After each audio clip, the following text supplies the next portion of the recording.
بسم اللہ الرحمن الرحیم۔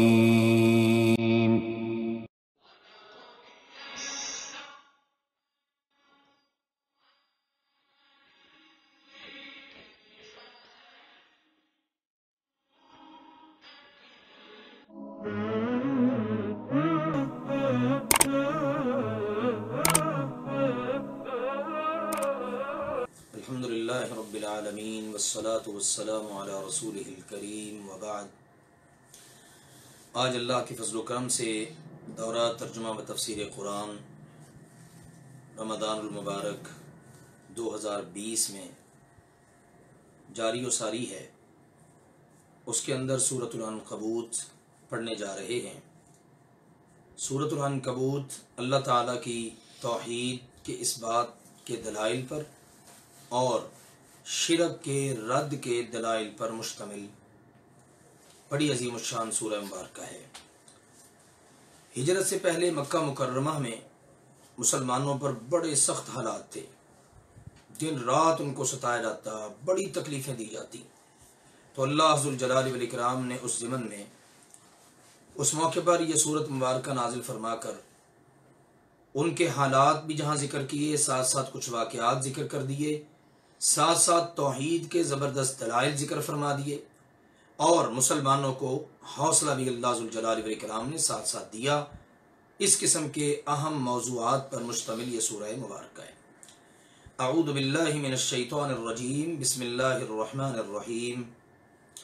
الف لام میم احسب الناس ان يتركوا ان يقولوا آمنا وهم لا يفتنون۔ الف لام میم یہ حروف مقطعات ہیں۔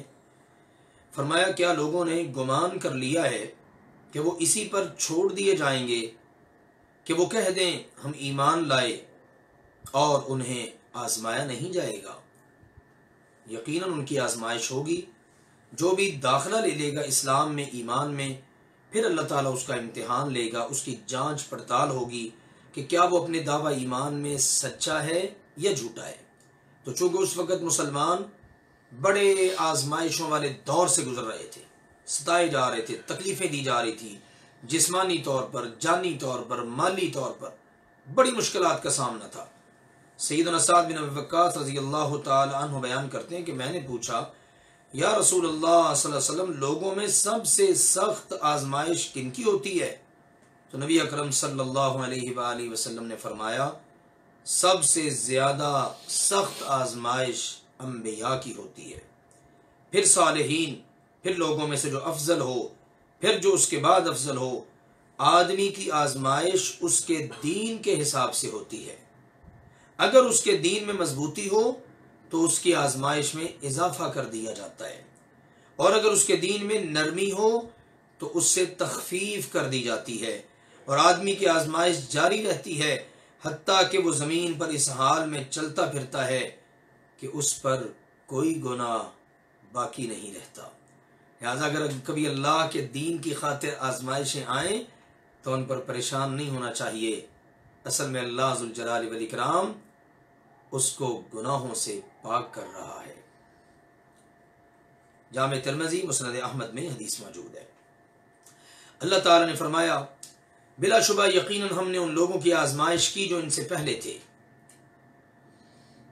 تو اللہ ذوالجلال والاکرام ہر صورت ان لوگوں کو ضرور ظاہر کرے گا، جانے گا کہ جنہوں نے سچ کہا، اور ان لوگوں کو بھی ضرور ظاہر کرے گا اور جانے گا کہ جنہوں نے جھوٹ کہا۔ یعنی جو اپنے دعوی ایمان میں سچے ہیں وہ بھی ظاہر ہوں گے آزمائشوں اور امتحانات سے گزر کر، اور جو اپنے دعوی ایمان میں جھوٹے ہیں وہ بھی ظاہر ہو جائیں گے۔ امتحان کا یہ فائدہ ہوتا ہے۔ کیا ان لوگوں نے جو برے کام کرتے ہیں یہ گمان کر لیا ہے کہ وہ ہم سے بچ کر نکل جائیں گے؟ بہت برا ہے جب وہ فیصلہ کر رہے ہیں۔ اللہ سے بچنا کسی کے لیے ممکن نہیں ہے، اللہ سے چھپنا ممکن نہیں۔ تو کیا گناہ کرنے والے یہ سمجھتے ہیں کہ وہ اللہ سے آگے نکل جائیں گے، یا اللہ سے بچ جائیں گے، یا اللہ سے چھپ جائیں گے؟ ایسا نہیں ہو سکتا۔ اگر کسی نے یہ سوچ رکھا ہے تو بہت برا سوچ رکھا ہے۔ جو شخص اللہ سے ملنے کی امید رکھتا ہو تو بے شک اللہ کا مقرر کیا ہوا وقت ضرور آنے والا ہے، اور وہ اللہ ہی سب کچھ سننے والا، سب کچھ جاننے والا ہے۔ اور جو شخص جہاد کرتا ہے تو وہ اپنے لیے ہی جہاد کرتا ہے، یقیناً اللہ سبحانہ و تعالیٰ تو تمام جہان والوں سے بہت بے پرواہ ہے۔ اللہ تعالیٰ کو کسی کی نیکی کی ضرورت نہیں ہے۔ کوئی اگر برا عمل کرتا ہے وہ اللہ کا کچھ بگاڑ نہیں سکتا، نہ اللہ کا اس میں کوئی فائدہ، نہ اللہ کا کوئی نقصان۔ اللہ تعالیٰ تو بالکل بے پرواہ ہے۔ تو جو بندہ بھی محنت کرتا ہے اپنے لیے کرتا ہے، نیکی کرتا ہے اپنے لیے کرتا ہے، اور جس کے اللہ سے ملاقات کرنے کی تمنا ہے، امید ہے، اس کو یقین ہے، تو یقین رکھے اللہ کی طرف سے مقرر کیا ہوا وقت آنے والا ہے، لہٰذا اس کو اچھے انداز میں اپنی زندگی گزارنی چاہیے۔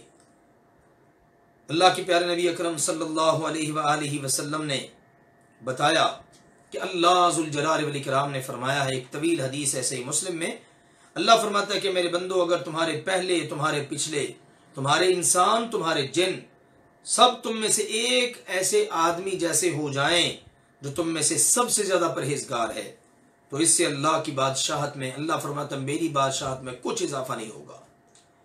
اور اگر اے میرے بندو تمہارے اگلے، تمہارے پچھلے، سارے جن، سارے انسان ایک ایسے آدمی جیسے ہو جائیں جو تم میں سب سے زیادہ برا اور فاجر ہے، تو اللہ تعالیٰ فرماتا ہے اس سے میری بادشاہت میں کچھ بھی کمی نہیں ہوگی۔ وہ اللہ ایسا بے پرواہ ہے۔ فرمایا جو لوگ ایمان لائے اور انہوں نے نیک کام کیے، یقیناً ہم ان سے ان کی برائیاں ضرور دور کر دیں گے، ان کی خطائیں مٹا دیں گے، ان کے گناہ اللہ نے فرمایا ہم دور کر دیں گے، اور یقیناً انہیں اس عمل کی بہترین جزا ضرور دیں گے جو وہ کیا کرتے تھے۔ دنیا کے اندر جو نیک عمل وہ کرتے تھے اس کی انہیں بہترین جزا ملے گی، اور جو ان کے گناہ ہوں گے ان کو اللہ تعالیٰ مٹا دے گا۔ یہ اللہ ذوالجلال والاکرام کا وعدہ ہے ایمان لا کر نیک عمل کرنے والوں سے۔ معلوم ہو ہر جگہ ایمان، نیک عمل، یہ لازم و ملزوم، دونوں چیزیں لازم و ملزوم ہیں۔ جس کے پاس بھی یہ ہوگا اس کے گناہ اللہ مٹا دے گا، اور اللہ اس کے اعمال کا اسے بہترین بدلہ عطا فرمائے گا۔ اللہ نے فرمایا اور ہم نے انسان کو اپنے ماں باپ کے ساتھ بھلائی کرنے کی تاکید کی ہے، اس کو تاکیدی حکم دیا ہے کہ اپنے والدین کے ساتھ اچھا سلوک کر، احسان کر، اور اگر وہ تجھ پر زور دیں کہ تو میرے ساتھ اس چیز کو شریک ٹھہرائے جس کے بارے میں تجھے کوئی علم نہیں، تو ان کی بات نہیں ماننی۔ دنیا کے معاملات میں ان کی بات ماننی ہے، کبھی ان کی نافرمانی نہیں کرنی۔ ہاں اگر وہ شرک کرنے کا حکم دیں، اگر وہ اللہ رسول کی نافرمانی کا حکم دیں، پھر ان کی بات نہیں ماننی، کیونکہ اللہ کے نبی کریم صلی اللہ علیہ وسلم نے بتا دیا ہے لا طاعت لمخلوق فی معصیت الخالق، اللہ عز و جل کی نافرمانی میں کسی مخلوق کی کوئی اطاعت نہیں۔ مسند احمد میں حدیث موجود ہے، یعنی اللہ کی نافرمانی بندہ کر لے اور مخلوق میں سے کسی کی بھی، حتیٰ کہ ماں باپ بھی کیوں نہ ہوں، ان کی بات مان لے، ایسا تصور اسلام میں نہیں ہے۔ لہٰذا ماں باپ کا ساتھ اس نے سلوک کرنا ہے، نیکی کرنی ہے، ان کے سامنے اف تک نہیں کہنا، ہمیشہ ان کے سامنے سب جھکا کے رکھنا ہے، اونچی بولنا بھی نہیں ہے، ناگواری کا اظہار نہیں کرنا۔ لیکن جب دین کا معاملہ آ جائے، اللہ رسول کی فرما برداری کا معاملہ آ جائے، اللہ کی توحید کا معاملہ آ جائے، تو پھر والدین ان کو پیچھے کر دینا ہے، اللہ اور اللہ کے رسول کو آگے کر دینا ہے۔ ویسے بھی سمجھنے والی بات ہے کہ اللہ اور اس کے رسول نے ہی تو ماں باپ کی فرما برداری کا حکم دیا ہے، اب ہم ماں باپ کی مان لیں، اللہ رسول کی چھوڑ دیں، تو یہ بات سمجھ میں نہیں آتی۔ اللہ تعالی نے فرمایا تم سب کو میری طرف ہی پلٹ کر آنا ہے، پھر میں تمہیں بتاؤں گا جو تم عمل کیا کرتے تھے۔ اور وہ لوگ جو ایمان لائے اور انہوں نے نیک عمل کیے، ضرور بالضرور ہم انہیں نیک لوگوں میں داخل کریں گے۔ اللہ ہم سب کا یہی نصیب بنا دے۔ اللہ اکبر، کیونکہ ایمان اور نیک عمل ہی ہیں جن کی بدولت بندہ کامیابیاں، کامرانیاں حاصل کرتا ہے۔ اللہ تعالی نے فرمایا لوگوں میں سے بعض ایسے بھی ہیں، کوئی شخص ایسا بھی ہوتا ہے جو کہتا ہے ہم اللہ پر ایمان لائے، پھر جب اسے اللہ کے معاملے میں تکلیف دی جائے، آزمائش اس پر آئے، تو لوگوں کے ستانے کو اللہ کے عذاب کی طرح سمجھ لیتا ہے۔ لوگوں کی طرف سے تکلیفیں آتی ہیں، تنگیاں آتی ہیں، تان ہوتے ہیں، ملامتیں ہوتی ہیں، لوگ اس کا مال چھین لیتے ہیں، لوگ اس کو ستاتے ہیں۔ اب وہ کہتا ہے لو جی جب سے دین میں آیا ہے تو اللہ تعالیٰ نے تو مجھے پکڑنا شروع کر دیا ہے، اللہ کی طرف سے عذاب ہی آنا شروع ہو گئے ہیں۔ یہ کیفیت ہوتی ہے، اور ایسا اب بھی ہم اپنے معاشرے کے اندر دیکھتے ہیں۔ جو شخص نماز نہیں نہ پڑھتا اس کو کوئی تکلیف نہیں، کوئی غم نہیں، کوئی دکھ نہیں۔ جو نماز پڑھنا شروع کر دے شیطانی حملے شروع ہو جاتے ہیں، انسان اس کو تکلیف دینا شروع کر دیتے ہیں، ستانا شروع کر دیتے ہیں، اور وہ معاذ اللہ سمجھنا شروع کر دیتا ہے کہ جب سے میں نے نماز پڑھنا شروع کی ہے نا اس وقت سے اللہ کی طرف سے میری پکڑ ہو رہی ہے۔ اندازہ کیجئے وہ کیا سمجھنا شروع کر دیتا ہے۔ لہٰذا اس بات کو سمجھنے کی ضرورت ہے۔ اللہ نے فرمایا ایسے لوگ بھی ہیں جو اس انداز میں زندگی گزارتے ہیں کہ ایمان لائے، اب لوگوں کی طرف سے تکلیفیں آ رہی ہیں، در حقیقت آزمائش ہو رہی ہے، تو وہ لوگوں کی طرف سے آنے والی تکلیفوں کو اللہ کے عذاب کی طرح سمجھ لیتا ہے۔ تو یہ منافق لوگوں کے بارے میں اللہ تعالیٰ نے آیت نازل فرمائی کہ ان کے بارے میں ہجرت سے پہلے یہ صورتحال چونکہ ان کی تھی، لہٰذا پہلے سے ہی اللہ ذوالجلال والاکرام نے ان کے متعلق یہ آیت مبارکہ نازل فرما دی۔ بعض فرماتے ہیں وہ لوگ ہیں جو مکہ میں مسلمان ہو گئے مگر مشرکین کے ساتھ ان کا حال یہ تھا کہ ان کی دی ہوئی ایذا پر صبر نہیں کر سکتے تھے۔ جب انہیں ایذا دی جاتی تو دل سے شرک کی طرف پلٹ جاتے، مگر مسلمانوں سے یہ بات چھپاتے اور ان کے ساتھ رہتے۔ یہ لوگ منافق تھے۔ اللہ ذوالجلال والاکرام نے ان کے بارے میں ہجرت سے پہلے ہی آیت نازل فرمائی۔ تو یہ صورتحال ہے۔ اللہ ذوالجلال والاکرام کے ہاں ایسا ایمان قابل قبول نہیں۔ اللہ تعالیٰ نے فرمایا اور یقیناً اگر آپ کے رب کی طرف سے کوئی مدد آ جائے، مدد آنے کی صورت میں وہ ضرور کہیں گے کہ ہم تو تمہارے ساتھ تھے۔ اللہ تعالیٰ کو خوشی دے دے، اللہ تعالیٰ کو انعام فرما دے، اللہ کی طرف سے کوئی نعمت ہو جائے تو پھر کہتے ہیں کہ جناب ہم تو آپ کے ساتھ تھے نا۔ تو اللہ نے جواب دیا اور کیا اللہ اسے زیادہ جاننے والا نہیں جو سارے جہانوں کے سینوں میں ہے۔ اللہ تعالیٰ کو سب پتہ ہے کہ اس کے دل میں کیا بات ہے، کون اوپر سے کیا کر رہا ہے، کون کن کے ساتھ ہے۔ اور یقیناً اللہ ان لوگوں کو ضرور جان لے گا جو ایمان لائے، اور یقیناً انہیں بھی ضرور جان لے گا جو منافق ہیں۔ اللہ کو سب کا پتہ ہے، منافقوں کا بھی مومنوں کا بھی، اور اللہ ان سب کو ضرور ظاہر کرے گا۔ اور جن لوگوں نے کفر کیا انہوں نے ان لوگوں سے کہا جو ایمان لائے کہ تم ہمارے راستے پر چلو اور لازم ہے کہ ہم تمہارے گناہ اٹھا لیں۔ قیامت کے دن تمہارے جو گناہ ہوں گے نا ان گناہوں کا بوجھ ہم خود ہی اٹھا لیں گے، تمہیں اس کی فکر کرنے کی ضرورت نہیں ہے۔ کافر ایمان والوں کو یہ کہتے کہ تم ہمارے راہ پر چلو، ہمارے پیچھے چلو، ہماری بات مانو، یہ جو تمہیں کہا جا رہا ہے قیامت ہوگی اور یہ گناہ ہیں، وہ گناہوں کا بوجھ ہم اٹھا لیں گے۔ اللہ ذوالجلال والاکرام نے فرمایا حالانکہ وہ ہرگز ان کے گناہوں میں سے کچھ بھی اٹھانے والے نہیں ہیں، بے شک وہ یقیناً جھوٹے ہیں۔ ہر ایک نے اپنے گناہ کا بوجھ اٹھانا ہے، اپنے گناہوں کا بوجھ اٹھانا ہی قیامت کو مشکل ہو جائے گا، تو کسی دوسرے کا بوجھ کیسے کوئی اٹھا سکے گا۔ اللہ نے فرمایا یقیناً وہ ضرور اپنے بوجھ اٹھائیں گے، اور اپنے بوجھوں کے ساتھ کئی اور بوجھ بھی، دوسروں کو گمراہ کرنے کے بوجھ، دوسروں کو غلط راہ پہ چلانے کے بوجھ، اور اللہ کے بندوں کو تکلیفیں دینے کے بوجھ، یہ کئی قسم کے بوجھ ان پر اکٹھے ہو جائیں گے۔ اپنے گناہوں کے بوجھ کے ساتھ وہ دیگر کئی قسم کے بوجھ بھی اٹھائیں گے، اور یقیناً وہ قیامت کے دن اس کے متعلق ضرور پوچھے جائیں گے جو وہ جھوٹ باندھا کرتے تھے۔ دنیا میں جو جھوٹ گڑا کرتے تھے، جھوٹی باتیں کہتے تھے، جھوٹے دعوے کرتے تھے، جھوٹے عقیدے رکھے ہوئے تھے، اس سب کے بارے میں ان سے قیامت کو ضرور سوال ہوگا۔ اور بلا شبہ یقیناً ہم نے نوح علیہ السلام کو ان کی قوم کی طرف بھیجا تو وہ ان میں 1000 سال رہے، 50 سال کم، 50 سال کم 1000 سال، یعنی 950 سال وہ ان کے اندر رہے۔ یہ نوح علیہ السلام کی اپنی قوم کو سمجھانے کی مدت ہے جو 950 سال ہے، مکمل عمر نہیں، یہ ان کو سمجھانے والی مدت، نبوت و رسالت والی مدت ہے جو اتنی بڑی مدت ہے۔ اللہ اکبر۔ تو اللہ ذوالجلال والاکرام نے ان کو نبوت و رسالت کے منصب پر فائز فرمایا۔ اب ان کی اصل اپنی عمر کتنی ہوگی؟ تو یہ عمر 1000 سال تو کم از کم ہوگی ہی ہوگی نا، کیونکہ عام طور پر یہ ہوتا ہے کہ اللہ تعالیٰ 40 سال کی مدت کے اندر نبوت اور رسالت سے سرفراز فرماتا ہے، تو تقریباً 1000 سال تو بنتی ہے۔ تو بہرحال قوم کے اندر جو دعوت کے کام کی مدت تھی، ان کی عمر تھی وہ 1000 سال تھی، 50 سال کم یعنی 950 سال۔ لیکن قوم نے جب نہ مانا تو اللہ نے فرمایا پھر انہیں طوفان نے پکڑ لیا اس حال میں کہ وہ ظالم تھے، پھر ہم نے اسے بچا لیا اور کشتی والوں کو بھی، یعنی نوح علیہ السلام اور ان کے ساتھ کشتی میں سوار ہونے والوں کو، اور ہم نے اسے تمام جہان والوں کے لیے ایک نشانی بنا دیا، بہت بڑی نشانی کہ اتنے بڑے طوفان کے اندر کشتی میں بیٹھے ہوئے لوگ صحیح سلامت رہے، بچ گئے، اور پھر اس کے بعد انہی سے نسل انسانی کا سلسلہ آگے چلا۔ اور ابراہیم علیہ السلام کو کہ جب انہوں نے اپنی قوم سے فرمایا اللہ کی عبادت کرو اور اسی سے ڈرو، یہ تمہارے لیے بہت بہتر ہے اگر تم جانو، پیدا کرنے والا وہ ہے، عبادت بھی اسی کی کرو، ڈرو بھی اسی سے، بات یہی بنتی ہے۔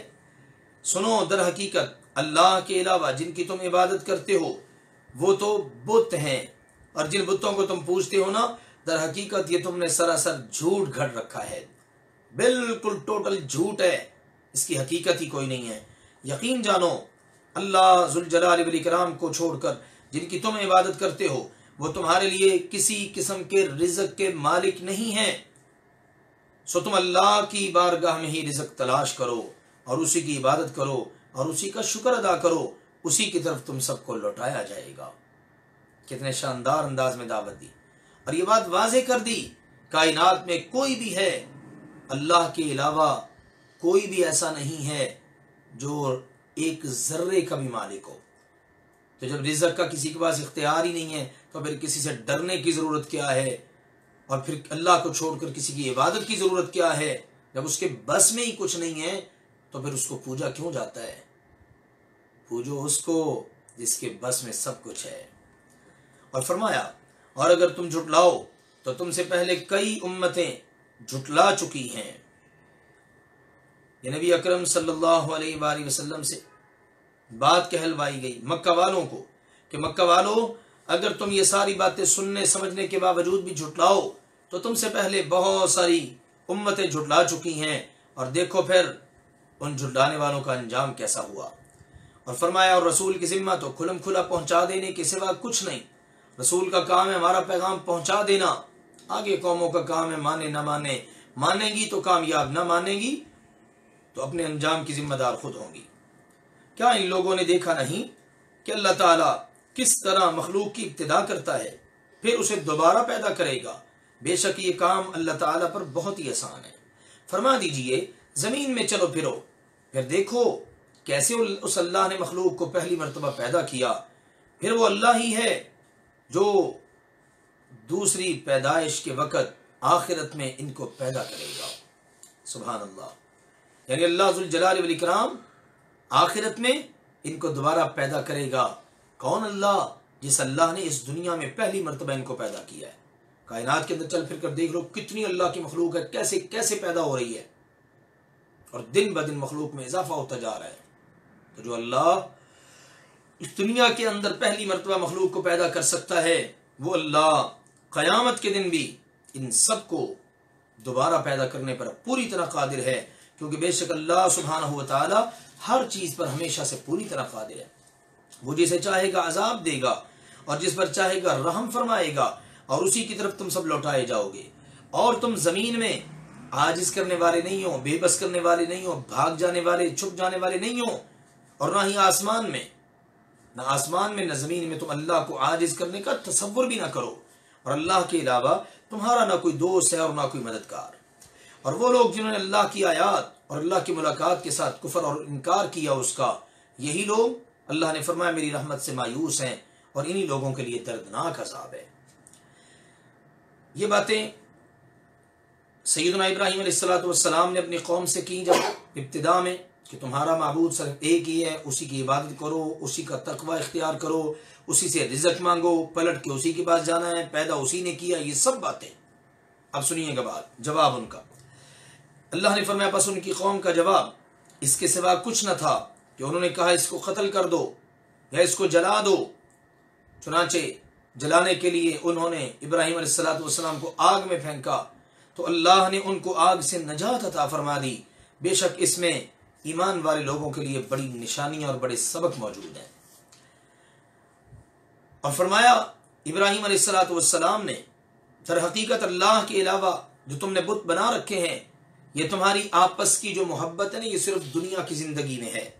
پھر قیامت کے دن تمہارا باز کے ساتھ کفر کر دے گا بلکہ تم آپس میں ایک دوسرے پر لعنت کرو گے اور تم سب کا ٹھکانہ جہنم ہوگا. تمہارا کوئی مددگار نہیں ہوگا. کان کھول کر دنیا میں بات سن لو. یہ ساری محبتیں عقیدتیں یہ سب دنیا کے اندر ہیں. ٹھیک ہے نا. آج بھی یہ آستانوں یہ مزاروں یہ گدیوں یہ درگاہوں یہ پیروں یہ فقیروں یہ سارے کے سارے جو سلسلے ان سب کے ساتھ جو محبتیں ہیں جو الفتیں ہیں جو پیار ہے جو ان پر جانے نشاور کرنا یہ صرف دنیا کی زندگی میں ہے. قیامت کے دن یہ سب کی سب چیزیں یہ سب محبتیں دشمنیوں میں بدل جائیں گی. ایک دوسرے پر بلکہ لعنت کریں گے ایک دوسرے کا انکار کر دیں گے. چنانچہ اس ساری بات کے نتیجے میں ابراہیم علیہ السلام پر صرف ایک شخص ایمان لایا کیونکہ وہ سارے کے سارے تو انکار کر چکے تھے نا. انہوں نے بالکل الٹا جواب دیا کہ ابراہیم علیہ السلام کو قتل کر دو یا آگ میں جلا دو. اللہ نے ان کو پیغام پہنچوا دیا کہ تمہارا ٹھکانہ جہنم ہے تمہارا کوئی مددگار نہیں ہوگا. اب اس سب کے بعد صرف ایک شخص ایمان لایا اور وہ تھے لوط علیہ السلام. اور لوط علیہ السلام ان پر ایمان لے آئے اور کہا بے شک میں اپنے رب کی طرف ہجرت کرنے والا ہوں. یقیناً وہی سب پر غالب اور تمام تر حکمتوں کا مالک ہے. جب ابراہیم علیہ السلام نے دیکھا کہ اتنے بڑے معجزے کے باوجود بھی یہ لوگ ایمان لانے والے نہیں ہیں تو انہوں نے پھر اپنے اس علاقے کو چھوڑ دینے کا فیصلہ کیا. تو اللہ ذوالجلال والاکرام نے فرمایا اور ہم نے انہیں اسحاق اور یعقوب عطا کیے اور ہم نے ان کی اولاد کے اندر نبوت کتاب رکھ دی اور ہم نے دنیا میں انہیں ان کا اجر عطا کیا اور یقیناً وہ آخرت میں بھی نیکوں میں سے ہوں گے. دنیا کے اندر یہ تھوڑی عزت افزائی ہے کہ اللہ نے نبوت اور رسالت آخر تک سیدنا ابراہیم علیہ السلام کی اولاد میں ہی رکھ دی ہے کہ جتنے بھی نبی اور رسول ان کے بعد آئے وہ سارے انہی کی اولاد میں تھے. حتیٰ کہ ہمارے پیارے نبی محمد مصطفیٰ صلی اللہ علیہ وآلہ وسلم بھی سیدنا ابراہیم علیہ السلام کی اولاد میں سے تھے. اور لوط علیہ السلام کو بھیجا جب انہوں نے اپنی قوم سے کہا بے شک تم بے حیائی کا ارتکاب کرتے ہو اور جہان والوں میں سے تم سے پہلے یہ بے حیائی کسی نے بھی نہیں کی. تم پہلے ہو اس روئے زمین پر کہ جنہوں نے یہ نجاست اور گندگی پھیلائی ہے اور تم سے پہلے یہ برا فعل کسی نے بھی نہیں کیا. کیا تم مردوں کے پاس آتے ہو بیویوں سے اپنی جنسی خواہش کی تکمیل اور تسکین کی بجائے مرد کے ساتھ لواطت کا فعل کرے یہ تم سر انجام دیتے ہو اور تم راستے کاٹتے ہو ناکے لگا کے بیٹھتے ہو لوگوں کو لوٹتے ہو راستے روکتے ہو اور تم اپنی مجلسوں میں برے کام کرتے ہو. یہ ساری باتیں ان کے سامنے رکھی کہ بے حیائی اور بدکاری کے کام تم چھپ کر نہیں بلکہ کھلے عام کرتے ہو. اتنے گندے لوگ اللہ معاف کرے. اللہ ذوالجلال والاکرام نے فرمایا تو ان کی قوم کا جواب اس کے سوا کچھ نہ تھا. انہوں نے کہا کہ اگر تو سچوں میں سے ہے تو ہم پر اللہ کا عذاب لے آ. لوط علیہ السلام نے عرض کی اللہ کی بارگاہ میں اے میرے رب ان فساد کرنے والے لوگوں پر میری مدد فرما. چنانچہ اللہ تعالی کی طرف سے دعا کی قبولیت ہوئی. اور پھر کیا ہوا اور جب ہمارے بھیجے ہوئے فرشتے ابراہیم علیہ السلام کے پاس خوشخبری لے کر آئے تو انہوں نے کہا بے شک ہم اس بستی میں بسنے والوں کو ہلاک کرنے والے ہیں. جناب یہ جہاں پر لوط علیہ السلام رہتے ہیں اور ان کی قوم وہاں پر آباد ہے یہ جو بستی ہے نا سدوم اور اس کا ایریا ہم اس کو ہلاک کرنے والے ہیں. بے شک اس بستی کے باسی ظالم بنے ہوئے ہیں. تو ابراہیم علیہ السلام کہنے لگے یقیناً وہاں تو لوط بھی ہے. اللہ اکبر. فوراً خیال آیا کہ وہاں پر تو لوط بھی ہے اللہ کا نیک بندہ ہے اللہ کا نبی ہے مجھ پر ایمان لانے والا ہے. تو اللہ کے بھیجے ہوئے فرشتوں نے کہا ہم سب جانتے ہیں کہ اس بستی میں کون کون ہے ضرور ہم انہیں بھی یعنی لوط علیہ السلام کو اور ان کے گھر والوں کو نجات دے دیں گے سوائے ان کی بیوی کے، وہ پیچھے رہنے والوں میں سے ہے، اس نے پیچھے رہنا ہے، اس نے قوم کا ساتھ دینا ہے، لہٰذا وہ بھی قوم کے ساتھ عذاب کی لپیٹ میں آ جائے گی، باقی جن کو بچانا ہے وہ ہمیں پتہ ہے، اور وہ لوط علیہ السلام اور ان کے گھر والے ہیں۔ چنانچہ اللہ تعالیٰ نے فرمایا اور جب ایسا ہوا کہ ہمارے بھیجے ہوئے فرشتے لوط علیہ السلام کے پاس آئے تو ان کی وجہ سے بڑے مغموم ہوئے، غم زدہ ہو گئے، پریشان ہو گئے کہ اتنے خوبصورت نوجوان میرے گھر میں مہمان آ گئے ہیں، اب میری قوم وہ تو پہلے ہی خوبصورت لڑکوں کی تلاش میں ہوتی ہے، نہ جانے کیا بنے گا۔ اور پھر ہم نے سورہ ہود میں پڑھا، دیگر مقامات پر پڑھا، لوط علیہ السلام ان کو روکتے ہیں، ان کی منت کرتے ہیں، ان کو کہتے ہیں میرے مہمانوں میں مجھے ذلیل نہ کرو، رسوا نہ کرو، کوئی میری عزت کا خیال کرو۔ یہ ساری صورتحال پیش آئی۔ تو جب وہ مغموم ہوئے، وضاق بہم، اور ان کی وجہ سے دل میں تنگ ہوئے، گھٹن محسوس کی، تنگی محسوس کی، کیا بنے گا، کیا صورتحال ہے، تو اللہ کے فرشتوں نے ان سے کہا ڈریے نہیں، غم نہ کریں، بے شک ہم آپ کو اور آپ کے گھر والوں کو نجات دے دیں گے، مگر آپ کی بیوی نہیں بچے گی کیونکہ وہ پیچھے رہنے والوں میں سے ہے۔ اللہ نے فرمایا بے شک ہم اس بستی والوں پر آسمان سے ایک عذاب اتارنے والے ہیں۔ اللہ کے فرشتوں نے لوط علیہ السلام کو اللہ کا پیغام پہنچایا، بے شک ہم اس بستی والوں پر آسمان سے ایک عذاب اتارنے والے ہیں، اس وجہ سے جو وہ نافرمانی کیا کرتے تھے، ان کی نافرمانیوں، بغاوتوں اور ان کی سرکشیوں کی وجہ سے اب ان پر آسمان سے عذاب اترنے والا ہے۔ اور البتہ تحقیق ہم نے اس میں عقل والے لوگوں کے لیے ایک بہت کھلی واضح نشانی چھوڑ دی، کس طرح اللہ کا عذاب آیا، زمین سے بستی اٹھائی گئی، آسمان کے قریب لے جائی گئی، الٹی کر کے پھینک دی گئی، اور پھر اوپر سے پتھروں کی بارش کر کے اس بستی کا اور اس بستی والوں کا صفحہ ہستی سے نام و نشان مٹا دیا گیا۔ اور مدین کی طرف ان کے بھائی شعیب علیہ السلام کو بھیجا تو انہوں نے آ کے فرمایا میری قوم اللہ کی عبادت کرو، آخرت کے دن پر یقین رکھو، اور زمین میں فساد مچاتے ہوئے نہ پھرو، زمین میں فساد نہ کرو، دنگا نہ کرو۔ ان کی بیدائیں ایسی تھیں، ڈاکے ڈالنا، زنا کرنا، لوگوں کے مال لوٹ لینا، اور اسی طرح سے کم تولنا، کم ماپنا۔ تو شعیب علیہ السلام نے ان کو نصیحتیں فرمائیں، لیکن انہوں نے بھی شعیب علیہ السلام کی تکذیب کر دی، تو انہیں ایک زوردار زلزلے نے آ لیا، تو وہ اپنے گھروں کے اندر صبح کے وقت اوندے منہ گرے پڑے تھے۔ زلزلہ آیا صبح کے وقت، اور سب کے سب اس زلزلے کی وجہ سے اوندے منہ گرے پڑے ہیں، نام و نشان مٹ گیا۔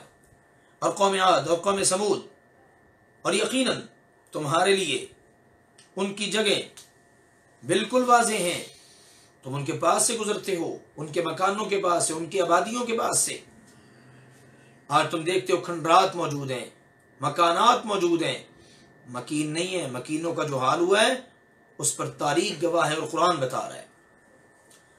اور ان کے لیے شیطان نے ان کے اعمال کو مزین کر دیا، پس انہیں سیدھے راستے سے روک دیا، حالانکہ وہ بڑے سمجھدار تھے، دنیا کے لحاظ سے بڑی سمجھ رکھتے تھے، بڑی فہم و فراست کے مالک، کہاں کمانی ہے، کیسے کمانی ہے، کس کو کیسے لوٹنا ہے، کس کو کیسے ستانا ہے، کہاں کیسے فساد کرنا ہے، سب پتا تھا، سمجھدار بڑے بنتے تھے۔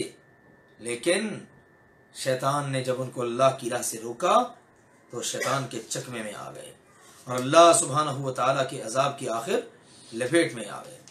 اور قارون اور فرعون اور حامان کو، اور بلا شبہ یقیناً ان کے پاس موسیٰ علیہ السلام کھلی نشانیاں لے کر آئے، یعنی قارون، فرعون اور حامان کو بھی ہلاک کر دیا، ان کو بھی اللہ ذوالجلال والاکرام نے اپنی گرفت میں لے لیا، پکڑ لیا، اور ان کے بیان کر کے در حقیقت مکہ کے متکبر قسم کے سرداروں کو اور بڑے بڑے کافروں کو پیغام دینا تھا کہ اگر وہ بڑے بڑے جابر قسم کے حکمران اور دنیا پر حکومت کے دعوے اور اپنے آپ کو رب ہونے کا دعویٰ کرنے والے اگر وہ اللہ کے نبیوں کے مقابلے میں آ کر بچ نہیں سکے، تو ابو جہل، اے عتبہ شیبہ، اے امیہ تم بتاؤ تم کس بات کی مولی ہو.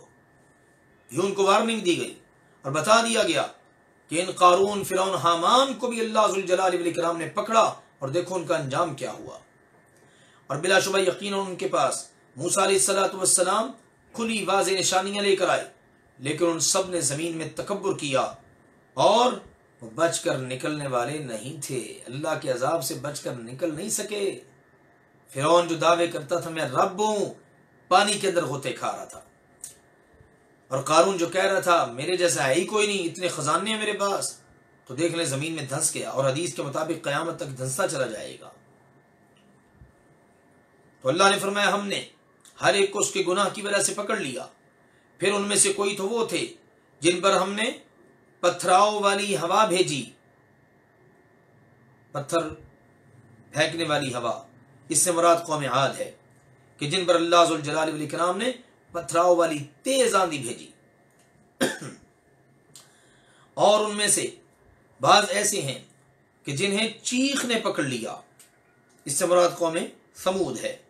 شعیب علیہ السلام کی قوم کے بارے میں بھی ذکر ہے، ان کو بھی چیخ نے پکڑا.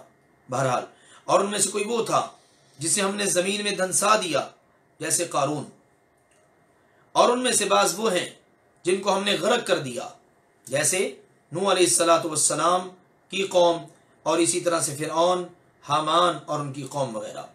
اللہ نے فرمایا اور ان پر اللہ ذوالجلال والاکرام تو ایسا ہے ہی نہیں کہ ان پر ظلم کرتا، لیکن وہ لوگ خود اپنی جانوں پر ظلم کیا کرتے تھے. سنو ان لوگوں کی مثال جو اللہ کو چھوڑ کر اولیاء کو ہی سب کچھ پکڑ بیٹھتے ہیں. مثل الذین اتخذوا من دون اللہ اولیاء، سورۃ العنکبوت کی آیت نمبر 41. بڑی غور طلب عقیدے کے لحاظ سے جن لوگوں نے اولیاء کو ہی سب کچھ سمجھ رکھا ہے، تصرف کرتے ہیں، مشکلیں حل کرتے ہیں، شفا دیتے ہیں، جناب یہ حاجت روا ہیں، یہ گنج بخش ہیں، یہ سارے جہان کو فیض یاب کرنے والے فیض عالم ہیں، یہ بندہ پرور ہیں، یہ غریب نواز ہیں، یہ فریاد رس ہیں، یہ داتا ہیں، یہ سب کچھ جو بنا رکھا کن کو؟ اولیاء کو. تو سنیے جن لوگوں نے اللہ کو چھوڑ کر اولیاء کو ہی سب کچھ سمجھ رکھا ہے، ان کی مثال اللہ تعالی نے فرمایا مکڑی کی مثال جیسی ہے. اللہ اکبر. مکڑی کی مثال جیسی ہے کہ جس نے گھر بنایا، اور یقین جانو تمام گھروں میں سے سب سے کمزور گھر مکڑی کا گھر ہے. کاش کہ ان لوگوں کو پتہ چل سکے. شرک کی بنیاد پر کھڑی ہونے والی عمارت وہ مکڑی کے گھر جیسی ہے. جیسے مکڑی کا گھر سب سے زیادہ کمزور ہے، اسی طرح عقیدہ شرک بھی سب سے زیادہ کمزور عقیدہ ہے. لہذا اللہ پر ایمان، اللہ کی توحید، یہ سب سے مضبوط عقیدہ ہے. اس لیے فرمایا بے شک اللہ تعالی جانتا ہے اللہ سبحانہ و تعالیٰ کو چھوڑ کر یہ لوگ کس کس چیز کو پکارتے ہیں. جس چیز کو بھی اللہ کے علاوہ پکارتے ہیں نا، اسے دعا کرتے ہیں، اللہ تعالیٰ کو سب معلوم ہے، اور وہ اللہ ہی سب پر ہمیشہ سے غالب اور کمال حکمت والا ہے. یہ مثالیں جو ہم لوگوں کے لیے بیان کرتے ہیں، ان کو صرف وہی سمجھ سکتے ہیں جو علم والے ہوں. علم والوں کی سمجھ میں یہ مثالیں آ سکتی ہیں، بے علم جاہل ان مثالوں کو کہاں سمجھ سکتے ہیں. اللہ سبحانہ و تعالیٰ ان مثالوں کو لوگوں کے لیے بیان فرماتا ہے. تو اللہ تعالیٰ نے یہ مثالیں بیان فرمائی، یہ حالات، یہ واقعات بیان کیے، یہ اللہ تعالیٰ نے باتیں ذکر کی، فرمایا ان کو صرف علم والی سمجھ سکتے ہیں. آسمانوں اور زمین کو اللہ ہی نے حق کے ساتھ پیدا کیا ہے، بے شک اس میں ایمان والے لوگوں کے لیے بہت سی نشانیاں موجود ہیں، اور بہت بڑی نشانی عقیدہ توحید کے حوالے سے، عقل کے حوالے سے موجود ہے کہ جو اس کو سمجھے گا، اپنی عقل کے ذریعے، اپنی عقل سے کام لے کر اپنے دل میں اتارے گا، تو اللہ اس کے لیے ایمان کی راہیں کھول دے گا. جو آپ صلی اللہ علیہ وآلہ وسلم کی طرف کتاب میں سے وحی کی جا رہی ہے اس کو تلاوت کیجئے، نماز قائم کیجئے، بے شک نماز بے حیائی اور برائی سے روکتی ہے. مکہ مکرمہ میں رسول اللہ صلی اللہ علیہ وسلم اور صحابہ کرام رضوان اللہ علیہم اجمعین کو جس طرح سے ستایا جاتا تھا، تکلیفیں دی جاتی تھیں، اب اللہ سبحانہ و تعالی نے ان تکلیفوں، مصائب، آلام اور کفار کے مقابلے میں کیے جانے والے بعض اہم کام ذکر کر دیے ہیں. بتا دیا اللہ کی طرف سے اترنے والی کتاب کی تلاوت کرو، اس سے دلوں کو اطمینان ملتا ہے، سکون ملتا ہے، بندہ مزید پختہ اور مضبوط ہوتا ہے، اللہ کی ہدایات اس کی دہرائی ہوتی رہتی ہے۔ نماز قائم کرو، نماز میں بندے کو سکون ملتا ہے، راحت ملتی ہے۔ اور کہہ دیا اللہ تعالیٰ نے کہ نماز بے حیائی اور برائی سے روکتی ہے، تمہارے دلوں میں برائی کا خیال نہیں آئے گا جب تم نماز ادا کرو گے خشوع و خضوع کے ساتھ، اس کے تمام شرائط و آداب کو ملحوظ خاطر رکھتے ہوئے، اور بے حیائی کی طرف تمہاری توجہ نہیں جائے گی۔ اور فرمایا اللہ تعالیٰ کا ذکر ہی سب سے بڑی چیز ہے، اللہ تعالیٰ کا ذکر سب سے بڑا ہے، کسی اور کا ذکر بڑا نہیں ہے۔ اللہ کی طرف سے آنے والی نصیحت وہی سب سے بڑی ہے، اور اللہ ذوالجلال والاکرام جانتا ہے وہ سب کو جو تم کرتے ہو۔ اور اہل کتاب سے جھگڑا نہ کرو مگر اس طریقے سے جو سب سے اچھا ہو۔ اہل کتاب سے بات چیت کا موقع مل جائے تو اچھے انداز میں بات چیت کرو، بہترین انداز میں بات چیت کرو، اچھے انداز میں گفتگو کرو، سمجھنے سمجھانے کے انداز میں گفتگو کرو، مگر وہ لوگ جنہوں نے ان میں سے ظلم کیا کہ ان کے ساتھ اگر تمہیں سختی سے بھی پیش آنا پڑے تو اس کی اجازت ہے، بلکہ اگر ان سے قتال اور جہاد بھی کرنا پڑے تو اس کی بھی اجازت ہے۔ اور تم کہو ہم اس چیز پر ایمان لے آئے جو ہماری طرف اتاری گئی، اور اس پر بھی جو تمہاری طرف اتاری گئی، اور ہمارا الہ تمہارا الہ ایک ہی ہے، اور ہم اسی اللہ کے لیے فرمانبردار ہیں۔ اہل کتاب کو ایک پیغام سنا دو، بتا دو کہ دیکھو کتنی چیزوں میں ہم تم مشترک ہیں، اور اسی طرح ہم نے آپ صلی اللہ علیہ وسلم کی طرف ایک کتاب نازل کی ہے، بس وہ لوگ جنہیں ہم نے کتاب دی وہ اس پر ایمان رکھتے ہیں، جیسے عبداللہ بن سلام اور دیگر صحابہ جو اہل کتاب تھے پہلے اور بعد میں مسلمان ہو گئے۔ اور ان لوگوں میں سے بھی یعنی ان مشرکین میں سے بھی کچھ وہ ہیں جو اس پر ایمان لاتے ہیں، یعنی مشرکین میں سے بھی کچھ لوگ ہیں جو اس کو دل سے مانتے ہیں، لیکن کوئی نہ کوئی ظاہری رکاوٹ ہے جس کی وجہ سے اس کا اعلان کرنے سے وہ رکے ہوئے ہیں کہ اس کا اعلان نہیں کر رہے، لیکن دل سے تسلیم کرتے ہیں۔ دوسرا مطلب یہ ہے کہ مشرکین میں سے بھی کچھ ہیں جو ایک وقت آئے گا اس پر ایمان لے آئیں گے، اور ہماری آیات کا انکار تو صرف کافر لوگ ہی کرتے ہیں۔ اور آپ صلی اللہ علیہ وسلم اس سے پہلے نہ تو کوئی کتاب پڑھتے تھے اور نہ ہی اسے اپنے دائیں ہاتھ سے لکھتے تھے۔ نبی اکرم صلی اللہ علیہ وآلہ وسلم کے بارے میں طرح طرح کے اعتراضات کیے جاتے تھے، اللہ ذوالجلال والاکرام نے ان آیات میں ان اعتراضات کے بھی جواب دے دیے۔ اللہ کے نبی صلی اللہ علیہ وسلم وہ تھے کہ جن کو کتاب پڑھنی نہیں آتی تھی، لکھی ہوئی چیز پڑھنی نہیں آتی تھی۔ صلح حدیبیہ کا موقع ہے، تحریر ہوئی، آپ نے کہا کہ چلو ٹھیک ہے کفار مکہ مصر ہیں تو تم محمد رسول اللہ کا لفظ جو ہے نا میرے نام سے مٹا دو، محمد بن عبداللہ ہی لکھ دو۔ تو سیدنا علی رضی اللہ تعالیٰ عنہ نے کہا جی میں تو اتنی جرت نہیں کر سکتا، تو آپ نے فرمایا لاؤ مجھے دکھاؤ کہاں لکھا ہے، لاؤ دکھاؤ کہاں لکھا ہے۔ تو آپ کو بتایا کہ جناب یہ لکھا ہوا ہے، تو آپ نے پھر اس کو اپنے ہاتھ سے پڑھا۔ یہ دلیل ہے اس بات کی کہ آپ لکھا ہوا پڑھ بھی نہیں سکتے تھے، سبحان اللہ۔ اور یہی تو اللہ تعالیٰ کا بہت بڑا معجزہ اور نشانی ہے نا اللہ کی طرف سے، کہ جو پڑھنا نہیں جانتا، جو لکھنا نہیں جانتا، اللہ تعالیٰ نے اس کو سارے پڑھے لکھوں کا امام بنا دیا، بلکہ سب کا سردار بنا دیا۔ ساری کتابت اور ساری کی ساری لکھائی اللہ ذوالجلال والاکرام نے ان کے قدموں کی محتاج کر دی، سبحان اللہ۔ تو اللہ تعالیٰ نے فرمایا آپ اپنے دائیں ہاتھ سے لکھ بھی نہیں سکتے تھے، خط بھی نہیں کھین سکتے تھے۔ اگر ایسا ہوتا تو اس وقت باطل پرست لوگ شک میں پڑ جاتے، ان کو شک گزرتا کہ جناب انہوں نے کسی کتاب میں سے پڑھ کے بیان کر دیا ہے، یہ تو لکھنا جانتا ہے، ممکن ہے لکھ کر یہ سنا دیتا ہو ہمیں۔ اس طرح کی باتیں وہ طرح طرح کی کرتے، لیکن جب آپ علیہ الصلوۃ والسلام نے کچھ لکھنا پڑھنا پہلے جانا ہی نہیں، آپ کے علم میں نہیں تھا، تو اعتراض ہی ختم ہو گیا۔ تو اللہ ذوالجلال والاکرام نے آپ پر وہ کچھ نازل فرما دیا کہ جس کی بدولت آپ علیہ الصلوۃ والسلام ساری انسانیت کے استاد بن گئے۔ تو پھر یہ کیا ہے؟ فرمایا بلکہ یہ تو واضح آیات ہیں ان لوگوں کے سینوں میں جن علم دیا گیا ہے، ان لوگوں کے سینوں میں محفوظ ہو جاتی ہیں، علم والوں کے سینوں میں۔ اور ہماری آیات کا انکار تو وہی کرتے ہیں جو ظالم ہیں۔ اور انہوں نے کہا اس پر اس کے رب کی طرف سے کسی قسم کی نشانیاں کیوں نہیں اتاری گئیں، تو معجزات اس کو کیوں نہیں دی گئے، نشانیاں کیوں نہیں دی گئیں؟ فرما دیجئے تمام کی تمام نشانیاں معجزات تو اللہ کے پاس ہیں، اور یقیناً میں تو صرف کھلم کھلا ڈرانے والا ہوں، میرا کام ڈرانا ہے، نشانیاں معجزات نہیں دکھانے۔ میرا کام یہ نہیں ہے کہ تمہارے مطالبے پورے کرتا پھروں، سارے اختیار تو اللہ ذوالجلال والاکرام کے پاس ہیں، وہ جس کو جیسے چاہے جب چاہے جو چاہے نشانی عطا کر دے، نہ بھی عطا کرنا چاہے تو اس کی مرضی ہے۔ اللہ تعالیٰ نے فرمایا کیا ان کے لیے اتنی بات بھی کافی نہیں کہ ہم نے آپ صلی اللہ علیہ وسلم پر کتاب اتاری جسے ان کے سامنے تلاوت کیا جا رہا ہے؟ کیا اتنی بات بھی ان کے لیے کافی نہیں ہے کہ اللہ تعالیٰ نے آپ پر کتاب اتاری ہے اور آپ اس کتاب کو پڑھ کر ان کو سناتے ہیں، حالانکہ آپ پہلے پڑھنا لکھنا جانتے ہی نہیں تھے، اور آپ اس کتاب کو، اللہ کے کلام کو ان کے سامنے پڑھتے ہیں؟ یہ بہت کافی ہے ان کے لیے۔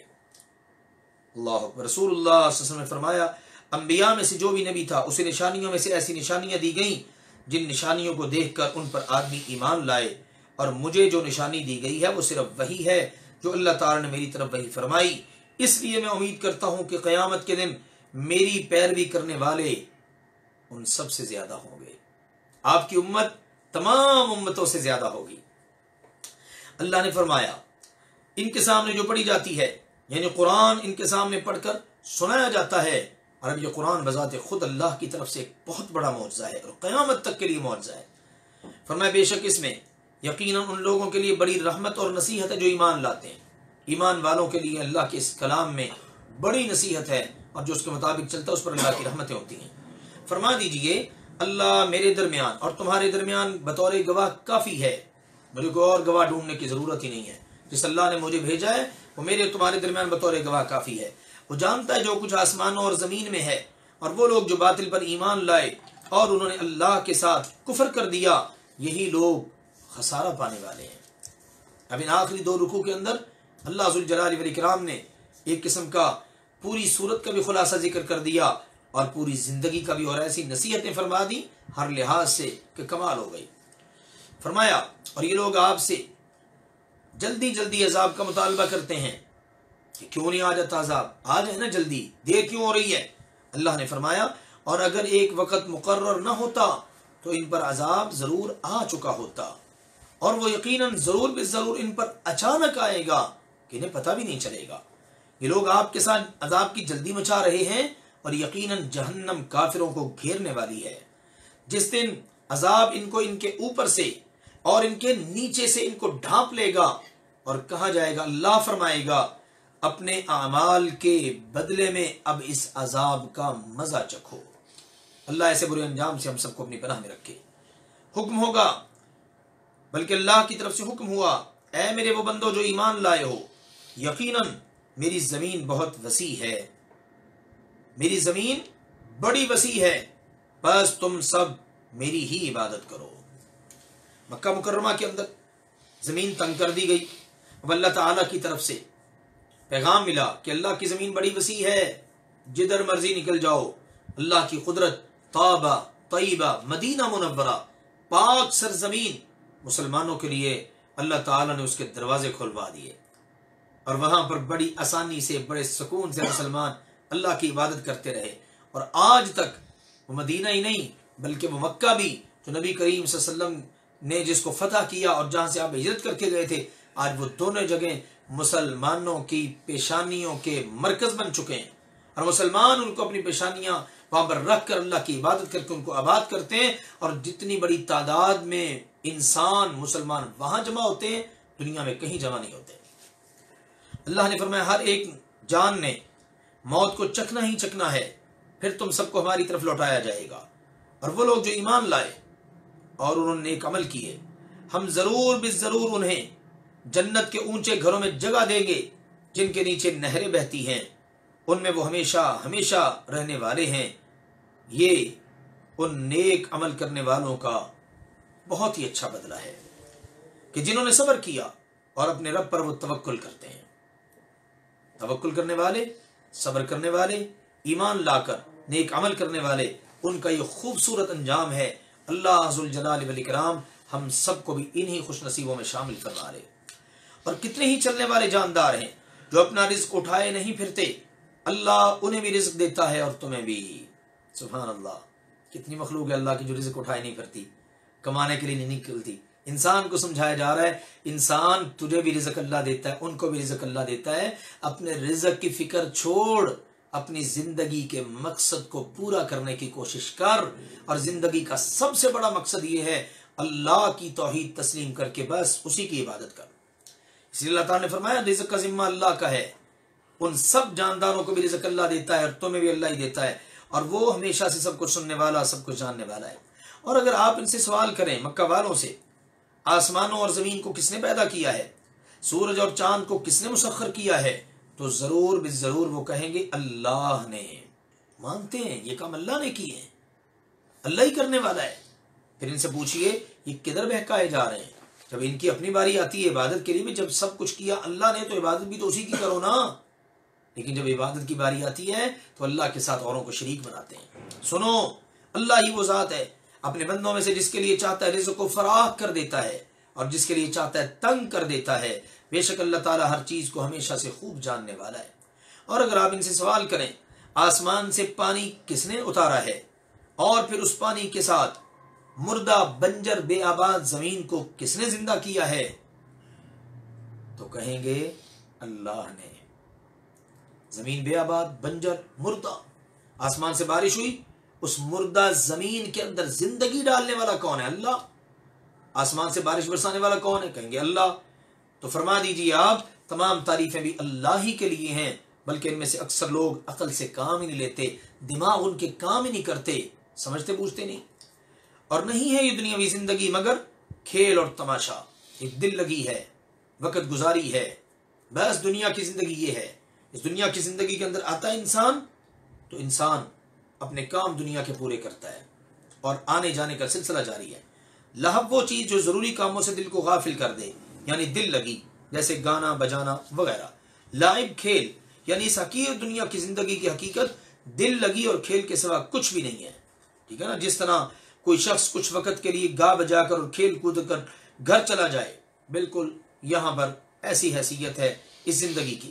اب اس زندگی کو بنانے میں لگ جاؤ اور آخرت کی فکر ہی نہ کرو تو یہ کوئی اچھا سودا نہیں ہے۔ اس لیے فرمایا اور یقیناً آخرت والا گھر، آخری گھر، وہی اصل زندگانی ہے، کبھی نہ ختم ہونے والی زندگی، ہمیشہ ہمیشہ کی زندگی۔ اگر یہ لوگ جانتے ہوتے، کاش کہ ان کو علم ہو جائے کہ اصل زندگی تو آخرت کی زندگی ہے۔ اس دنیا میں رہتے ہوئے ہم نے کھیل تماشوں میں نہیں پڑنا، دنیا نہیں بنانی بلکہ آخرت بنانی ہے۔ پھر جب وہ لوگ کشتی میں سوار ہوتے ہیں تو صرف اللہ ہی کو پکارتے ہیں، اس کے لیے دین کو خالص کرتے ہوئے، بس اب اسی کی عبادت ہو رہی ہے، اسی کا نام لیا جا رہا ہے۔ پھر جب وہ اللہ ان کو نجات دے کر خشکی پر لے آتا ہے تو اسی وقت وہ شرک کرنا شروع کر دیتے ہیں۔ سمندر میں پھنس گئے، اب نظر آ رہی ہیں موجیں اور نظر آ رہی ہے کہ موت آنے والی ہے، اب صرف اللہ یاد آتا ہے۔ جب اللہ تعالیٰ نجات دے کر خشکی میں لے آتا ہے، شرک کرنا شروع کر دیتے ہیں، تاکہ جو کچھ ہم نے انہیں دیا اس کی ناشکری کریں اور تاکہ وہ فائدہ اٹھا لیں، جتنا فائدہ اٹھانا اٹھا لیں، جلد ہی انہیں پتہ چل جائے گا۔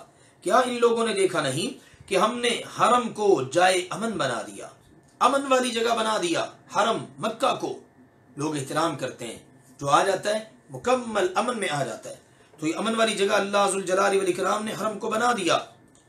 کیا انہوں نے دیکھا نہیں ان کے ارد گرد کے لوگ اچکے جا رہے ہیں، اچک لیے جاتے ہیں، اغوا ہو رہے ہیں، مارے جا رہے ہیں، جنگوں میں، لڑائیوں میں، کہیں امن نہیں ہے، فساد ہی فساد ہے۔ ارد گرد کی صورتحال یہ ہے، اور بیچ میں مرکز کے اندر جو مکہ مکرمہ ہے، بیت اللہ ہے، حرم شریف ہے، وہاں پر پورا امن ہے۔ سبحان اللہ۔ اللہ نے کہا یہ بھی نہیں دیکھتے؟ کیا پھر بھی یہ لوگ باطل پر ایمان رکھتے ہیں اور اللہ کی نعمتوں کی ناقدری اور ناشکری کرتے ہیں؟ اس سے بڑا ظالم کون ہوگا جو اللہ پر جھوٹ باندھے یا حق کو اس کے آ جانے کے بعد بھی جھٹلا دے؟ کیا پھر ایسے کافروں کے لیے جہنم بطور ٹھکانہ کافی نہیں؟ کیا ایسے لوگوں کا جہنم میں ٹھکانہ نہیں ہونا چاہیے؟ بالکل ایسے لوگوں کا یہی انجام بنتا ہے۔ اللہ ایسے برے انجام سے ہم سب کو اپنی پناہ میں رکھے۔